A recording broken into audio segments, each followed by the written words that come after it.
For the first time in the history of independent India, the surge in defence exports and production has reached unprecedented levels.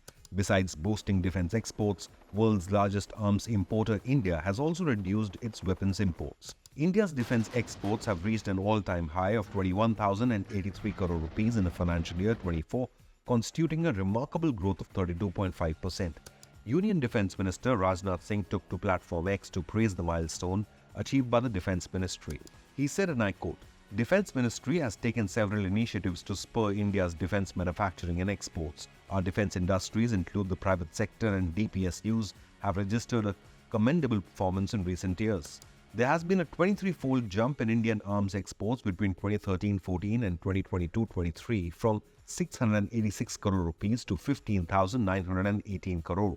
The Indian Defence Ministry aims to achieve a turnover of 1.75 lakh crore rupees in defence manufacturing by 2025. Showcasing the prowess of its defence industry, India is already exporting defence equipment to over 85 countries globally.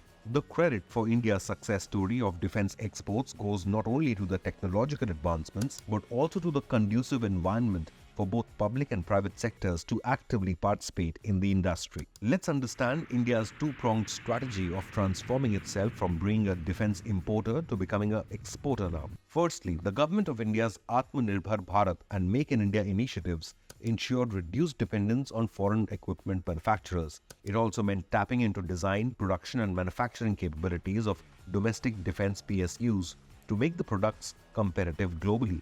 Second and most significant, according to Observer Research Foundation, India has increasingly engaged itself in defence diplomacy over the last decade. The surge in exports can be attributed to the extensive marketing of defence products to its potential buyers overseas. Indian ships are the most attractive defence commodity, accounting for 61% of the country's total defence exports, followed by aircraft at 20%, sensors at 14%, armoured vehicles at 2.8%, and artillery at 1.1%. Let's dive deeper into some of India's indigenously built weapons exported abroad.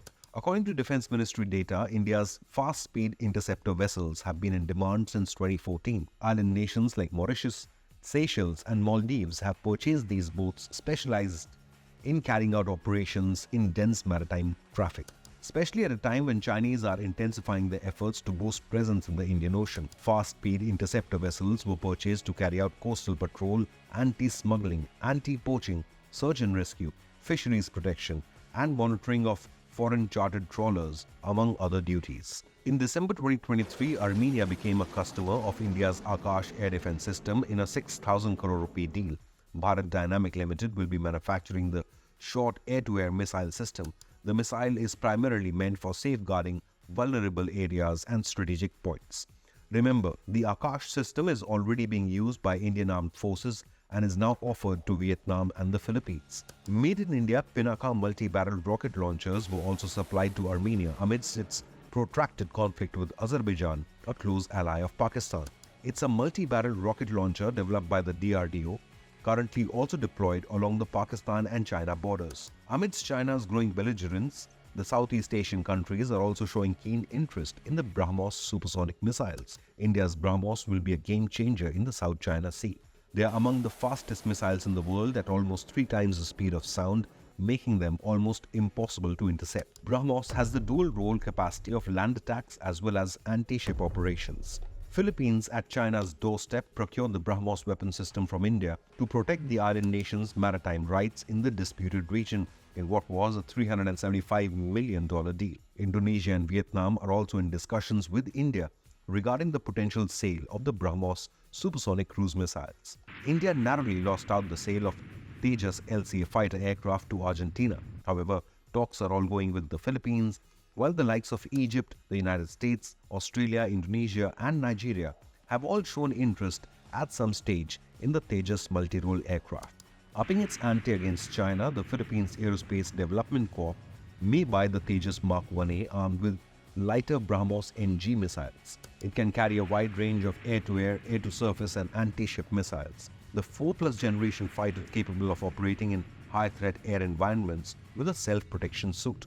However, the situation seems grim across the LAC. According to a report by Directors, China's arms exports have declined drastically. Buyer countries are suffering and turning away due to weak and inconsistent performance of Chinese weapons. According to the Stockholm International Peace Research Institute, China's arms shipments fell 7.8% between 2016 and 2020. Its global market share too has shrunk from 5.6% to 5.2%. The weapons made by China remain untested on the battlefield and are technologically inferior. Still, India has a long way to go to match China and other top 10 arms exporting nations. Leave a comment, hit the like button, and remember to subscribe to Inconnect News.